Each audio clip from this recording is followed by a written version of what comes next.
Bismillahirrahmanirrahim.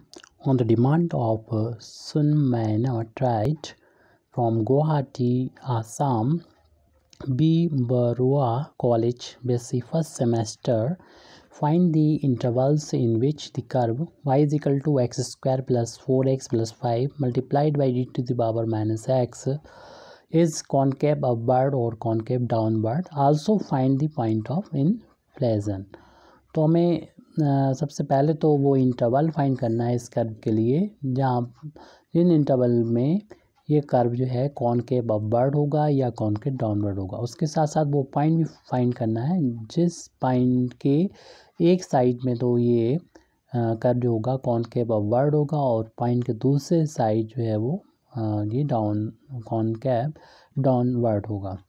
तो इस चीज़ को मैं फाइंड करने के लिए सबसे पहले तो इस जो गिवन कर्व का इक्वेशन है जिसको हमने यहाँ पर नोट कर रखा है इसके थर्ड डेरिवेटिव तक हमें फाइंड कर लेना चाहिए, यानी फर्स्ट डेरिवेटिव, सेकंड डेरिवेटिव और थर्ड डेरिवेटिव निकाल के रख लेना चाहिए इन पॉइंट्स को बताने के लिए। तो सबसे पहले हम यहाँ पर फर्स्ट डेरिवेटिव फाइंड कर रहे हैं। इसको एक्स के रिस्पेक्ट में डिफ्रेंशिएट करेंगे वाई को।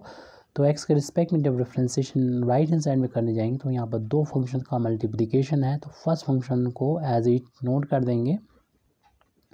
सेकंड फंक्शन का इंटीग्रेशन डिफ्रेंशिएशन करेंगे तो इसका डिफ्रेंशिएशन e की पावर x का तो e की पावर x होता है, लेकिन चूँकि ये x नहीं है माइनस x है तो माइनस x का डिफ्रेंशिएशन -1 हो जाएगा x के रिस्पेक्ट में। फिर हम सेकंड फंक्शन को एज इट नोट कर देंगे और फर्स्ट फंक्शन का डिफ्रेंशिएशन करेंगे। एक्स स्क्वायर का डिफ्रेंशिएशन 2x और प्लस 4x का करेंगे तो 4 इंटू एक्स का तो 1 हो जाएगा प्लस कांस्टेंट का 0। इन दोनों में से अगर हम e की पावर -x को कॉमन ले लेंगे तो देखेंगे कि -1 का इसमें इंटू होके सारे टर्म माइनस हो जाएंगे, -x स्क्वायर -4x माइनस का 5 प्लस ये बाहर हो गया तो हमारे पास ये बचेगा यानी 2x प्लस का 4। इनको हम सॉल्व कर लेंगे और हमें फर्स्ट डेरिवेटिव अभी फाइंड किया है। आगे हम कम से कम थर्ड डेरिवेटिव तक फाइंड करेंगे। उसके बाद आगे ज़रूरत पड़ेगी तो फाइंड करेंगे थर्ड डेरिवेटिव के बाद, नहीं तो हम अगर हमारा प्रॉब्लम सॉल्व हो जाएगी तो हमें आगे जाने की ज़रूरत नहीं। -4x और प्लस का 2x है तो ये माइनस का 2x बचेगा इनका डिफरेंस, और 5 माइनस का प्लस 4 का डिफरेंस -1। यहाँ से अगर माइनस साइन को कॉमन ले लें तो हमारे पास बचेगा, उसको हम अगले पेज पर नोट कर रहे हैं, यानी हमारा ये फर्स्ट डेरिवेटिव की वैल्यू हम निकाल रहे हैं, फाइंड कर रहे हैं dy/dx की। माइनस कॉमन लेने पर माइनस बाहर ले लिया e की पावर है तो ब्रैकेट में सारे प्लस हो जाएंगे। एक्स स्क्वायर प्लस का 2x प्लस 1 को 1 का स्क्वायर लिख सकते हैं और ये 1 का इंटू मान सकते हैं, और ये फर्स्ट क्वांटिटी का स्क्वायर प्लस सेकंड क्वांटिटी का स्क्वायर और दोनों के इंटू का ट्वाइस यानी x प्लस 1 का ये होल ऑफ स्क्वायर आ गया dy/dx की वैल्यू।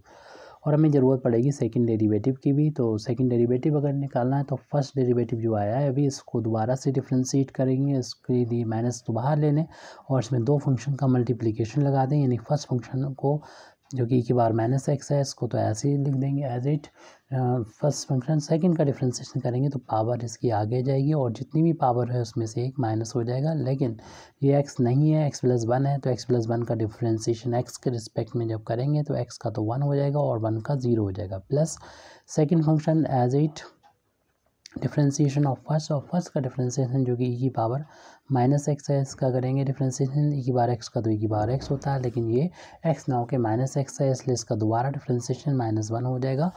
और हम यहाँ पर e की पावर x को कॉमन ले लेंगे दोनों में से सबसे पहले तो हमारे पास बचेगा 2x प्लस 1, इसके बाद 1 है तो लिखने की ज़रूरत नहीं है, और माइनस को हम यहाँ पर शुरू में लिख देंगे और हमारे पास x प्लस 1 का होल ऑफ स्क्वायर हो जाएगा क्योंकि e की पावर -x कॉमन लिया। हालांकि x प्लस 1 भी कॉमन है तो इसलिए इसको भी हम यहाँ से x प्लस 1 को भी बाहर ले लेंगे तो हमारे पास यहाँ पर 2 बच रहा है, और ये माइनस का एक पावर ये ब्रैकेट निकल गई तो माइनस का x प्लस 1 बचेगा। एक दो पावर में से एक हमने बाहर ले ली थी।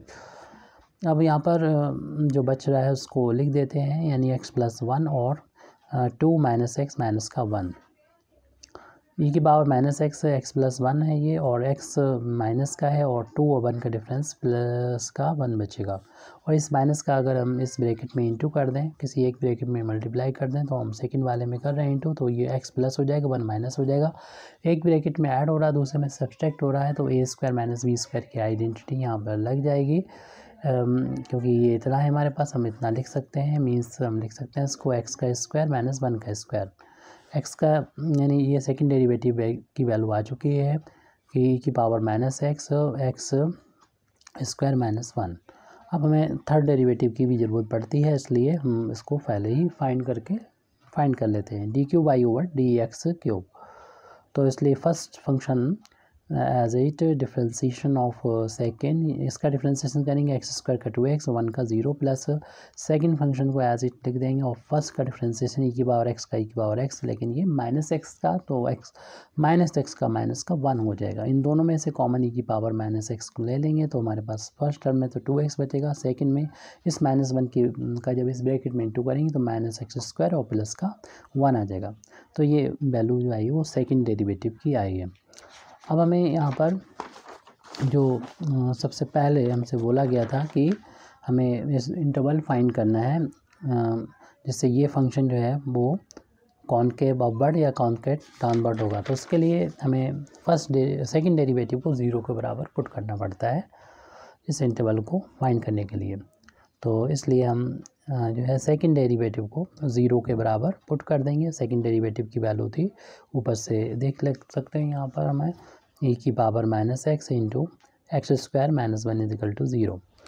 और हम लोग जानते हैं दो नंबर का प्रोडक्ट अगर 0 आ रहा है ज़रूरी इनमें से एक 0 होगा। ये तो तभी 0 हो सकता है जब x की वैल्यू इन्फिनिटी हो, तो ये हमें इस केस को तो लेना नहीं है x इक्वल टू इन्फिनिटी को, हमें इस वाले केस को लेंगे, यानी ये वैल्यू 0 के बराबर होगी, यानी एक्स स्क्वायर माइनस 1 बराबर 0 होगा तो एक्स स्क्वायर की वैल्यू 1 के इक्वल आ जाएगी। स्क्वायर हटाएंगे तो स्क्वायर रूट लगेगा और स्क्वायर रूट की जो वैल्यू होती है वो 2 होती है, प्लस और माइनस। इस तरीके से एक्स की वैल्यू यहाँ पर प्लस 1 हो गया था ये, यानी एक्स बराबर स्क्वायर रूट 1 आ गया था। इसकी स्क्वायर रूट की 2 वैल्यू होती है, प्लस माइनस 1, तो यानी माइनस 1 भी मिलेगा एक्स की वैल्यू यहाँ से और प्लस 1 भी मिलेगी, 2 ये वैल्यू होंगी।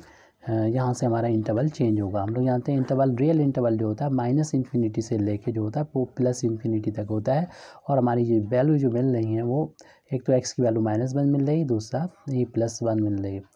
तो इससे हमारे इंटरवल 3 पार्ट में बढ़ जाता है। एक तो ये वाला इंटरवल हो जाएगा माइनस इन्फिनिटी से लेके माइनस 1 तक, उसके बाद ये जो 1 से लेके प्लस 1 तक और 1 से लेके प्लस इन्फिनिटी तक। तो ये इंटरवल 3 पार्ट में बटा हुआ है। इन 3 इंटरवल्स में हम साइन देखते हैं कि हमारे जो सेकंड डेरिवेटिव है उनका साइन कैसे हो जाता है, उसी बेस पर हम उसको डिसाइड करते हैं कि कॉनकेव अपवर्ड होगा या कॉनकेव डाउनवर्ड होगा।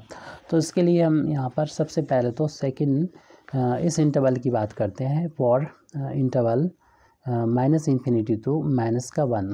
तो इसके लिए हम सेकंड डेरिवेटिव का जो साइन है उसको चेक करते हैं। हालांकि सेकंड डेरिवेटिव का जो वैल्यू है वो तो e की पावर माइनस एक्स और एक्स स्क्वायर माइनस 1 है। तो इसको चेक करने के लिए आप क्या करें कि इस इंटरवल के बीच में कोई एक पॉइंट ले लें, जैसे कि -2 ले लें एग्जाम्पल के तौर पर। ये माइंड में या रफ पे लेके यहाँ पर रखें। तो -2 का हम यहाँ पर रफ पे रख के दिखा रहे हैं, हालांकि आपको लिखना नहीं है, बस रिज़ल्ट को लिखना है। तो e की पावर जब माइनस एक्स की वैल्यू -2 रखेंगे तो माइनस माइनस प्लस के 2 हो जाएगी और यहाँ पर -2 का जब स्क्वायर करेंगे तो -2 का स्क्वायर प्लस का हो जाएगा और 2 का स्क्वायर 4 हो जाएगा -1। इस तरीके से ये वैल्यू जो होगी 3 आ गई और 3 e की पावर 2। e की पावर चाहे पॉजिटिव हो या निगेटिव हो ये वैल्यू पॉजिटिव होती है। यहाँ तो चूँकि पॉजिटिव पावर है तो ये टोटल वैल्यू पॉजिटिव आ गई, इसलिए हम यहाँ पर बता सकते हैं कि जो सेकेंड डेरिवेटिव है वो हमारा कैसा आ रहा है, पॉजिटिव आ रहा है, यानी 0 से ग्रेटर है। और जब 0 से ग्रेटर होता है तो उस केस में हम लिख सकते हैं हमारा फंक्शन जो होगा वो कॉनकेव डाउनवर्ड इस तरीके से इस इंटरवल में हुआ कॉनकेव डाउनवर्ड होगा, यानी ये कॉनकेव जो है वो सॉरी तो इसमें सेकंड डेरिवेटिव हमारा ग्रेटर देन 0 आ रहा है। तो इस तरीके से हमारा कर्व, तो इस केस में हमारा ये फिगर जो बना था वो ऐसे ही है, सही है, यानी ये जो कर्व होगा हमारा इस इंटरवल में, यानी माइनस इन्फिनिटी से लेके -1 तक कॉनकेव ये जो होगा वो अपवर्ड होगा, यानी अपवर्ड की साइड में कॉनकेव होगा, अंदर से दबा हुआ होगा ऊपर की तरफ से हम देखें तो इसको हम यहाँ पर लिख दे रहे हैं कि इस इंटरवल के लिए hence for interval minus infinity to -1, हालांकि ऊपर लिखा हुआ है ये इंटरवल, फिर भी आप दोबारा से लिख दें this interval, for the interval this the curve is concave upward. अब हम दूसरे और तीसरे इंटरवल की तरफ बात करते हैं, यानी अब हम दूसरे इंटरवल की बात कर रहे हैं, यानी फॉर इंटरवल 1 कामा, यहाँ पर सॉरी लिखा नहीं हमने, -1 से लेके +1, तो -1 है यहाँ पर, -1 से लेके +1 तक इंटरवल, यानी दूसरा इंटरवल -1 से लेके +1 तक। इस इंटरवल के साइन देख लेंगे, यानी सेकंड डेरिवेटिव हमारे पास ऊपर ही लिखा हुआ है, और e⁻x और x² -1 है हमारे पास, ये सेकंड डेरिवेटिव की वैल्यू है ये। अब इसका साइन चेक करना होगा इस इंटरवल में, तो इसमें सबसे सिंपल जो पॉइंट हमें मिलेगा, सबसे छोटा आसान पॉइंट इनके बीच में, बीचों बीच में जो 0 पॉइंट है वो ले लें, कोई भी एक पॉइंट देके हम इसके साइन को डिसाइड कर सकते हैं, और इसका बीच में कोई भी पॉइंट होगा वो एक ही इसके साइन को देगा, चाहे पॉजिटिव हो या नेगेटिव हो। जब 0 रख देंगे तो e की पावर तो 0 हो जाएगी यहाँ पर, जब पॉजिटिव या नेगेटिव, 0 का स्क्वायर -1, यानी ये 0 1 हो जाएगी, और ये -1 बचेगा, और कुल मिला के ये वैल्यू माइनस आ जाएगी, यानी नेगेटिव आ जाएगी। इस तरीके से हम कह सकते हैं 0 से लेस, यानी d2y/dx² की जो वैल्यू होगी वो 0 से लेस होगी, 0 से कम होगी, और 0 से कम होगी तो हम कर्व के बारे में कह सकते हैं, therefore the curve is concave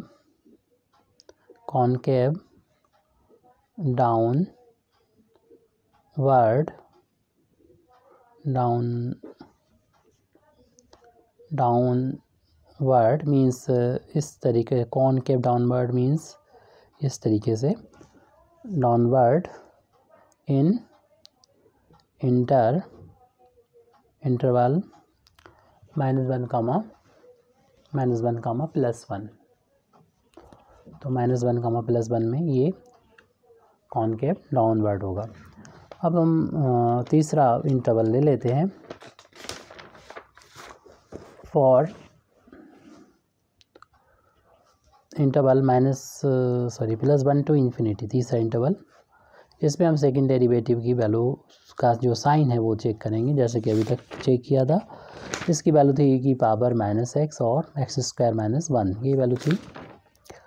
अब इनके बीच में कोई एक पॉइंट ले लीजिए, हम लोग जानते हैं कि 1 टू इन्फिनिटी के बीच में 1 के बाद 2 भी आता है, 3 भी आता है, तो जो पॉइंट आपको अच्छा लगे, आसान लगे, वो ले लें। हम 2 ले लेते हैं, और रफली इसको रख के देख लेते हैं यहाँ पर, तो e की पावर -2 हो जाएगा। अब ये वैल्यू तो हम लोग जानते हैं कि पावर चाहे निगेटिव हो, e की पावर कोई भी, ये पॉजिटिव ही रहेगा।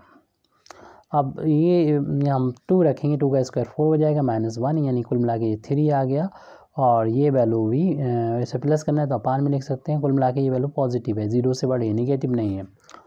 तो जब हम यहाँ पर डिसाइड हो गया कि इस इंटरवल के लिए ये वैल्यू पॉजिटिव है, 0 से बड़ी है, तो हम अपना कर्व के बारे में लिख सकते हैं, the curve is concave upward. Concave upward का मतलब इस तरीके का होगा curve, concave upward in the interval कौन सा लिया था, 1 कामा इन्फिनिटी। अब हम बात करेंगे पॉइंट ऑफ यानी पॉइंट ऑफ इन्फ्लेशन की बात कर रहे हैं, जिसमें हमारा थर्ड डेरिवेटिव भी यूज़ होगा, यानी जिसके लिए सेकंड डेरिवेटिव 0 हो, वो दोनों पॉइंट हमारे अभी आ गए थे, 1 और -1, वही पॉइंट हो सकते हैं पॉइंट ऑफ इन्फ्लेशन। लेकिन ये डिसाइड ऐसे नहीं होगा जब तक कि हम थर्ड डेरिवेटिव को वहाँ पर ना लाएं, क्योंकि x -1 और x +1 तभी मिले थे हमें जब सेकंड डेरिवेटिव को हमने 0 रखा था। इसलिए सेकंड डेरिवेटिव से तो 0 के रखने पर ये वाले पॉइंट जो मिले यही हो सकते हैं पॉइंट ऑफ इन्फ्लेशन, लेकिन होंगे या नहीं होंगे ये डिसाइड करेगा आपका थर्ड डेरिवेटिव। और थर्ड डेरिवेटिव जो है वो हमने वैल्यू फाइंड कर रखी है, उस की वैल्यू अगर 0 आ जाती है तो फिर हमें आगे भी देखना पड़ेगा। लेकिन अगर इसकी वैल्यू 0 के अलावा कुछ भी आए, पॉजिटिव निगेटिव थर्ड डेरिवेटिव की, तो ये पॉइंट होंगे पॉइंट ऑफ इन्फ्लेशन हो जाएंगे। यानी इनके एक साइड तो ये कर्व जो होगा वो हो जाएगा कॉनकेव अपवर्ड और दूसरी साइड जो होगा कॉनकेव डाउनवर्ड हो जाएगा। तो हम पहले पॉइंट को चेक कर रहे हैं, एट x इक्वल टू -1। उसमें हम थर्ड डेरिवेटिव की वैल्यू जो है वो निकाल लेंगे इस x इक्वल टू -1 पर। तो पहले तो हम थर्ड डेरिवेटिव की वैल्यू यहाँ पर नोट करें, जो e की पावर -x और ब्रैकेट में था 2x माइनस x² + 1। इसकी वैल्यू में निकालना x इक्वल टू -1 पर, यानी जहाँ पर भी x है वहाँ पर -1 रख दें, तो ये प्लस का 1 हो जाएगा और ये माइनस का 2 हो जाएगा। ये माइनस का स्क्वायर तो प्लस हो जाता है, लेकिन माइनस ये वाला तो रहेगा, -1 का स्क्वायर + 1 हो जाएगा और प्लस का 1, ये 1 से 1 कैंसिल, तो ये माइनस का 2 और ई बचेगा, और जो कि 0 नहीं है। बस हमें कुछ नहीं देखना है, पॉजिटिव निगेटिव 0 नहीं है। अगर 0 नहीं है तो ये पॉइंट ऑफ इन्फ्लेशन हो जाएगी। Therefore x equal to -1 is point of inflation. तो ये भी हमें बताना था। और फिर दूसरा point at x equal to +1, ये वाला पॉइंट पर चेक कर लेते हैं कि थर्ड डेरिवेटिव की वैल्यू कैसे आ रही है।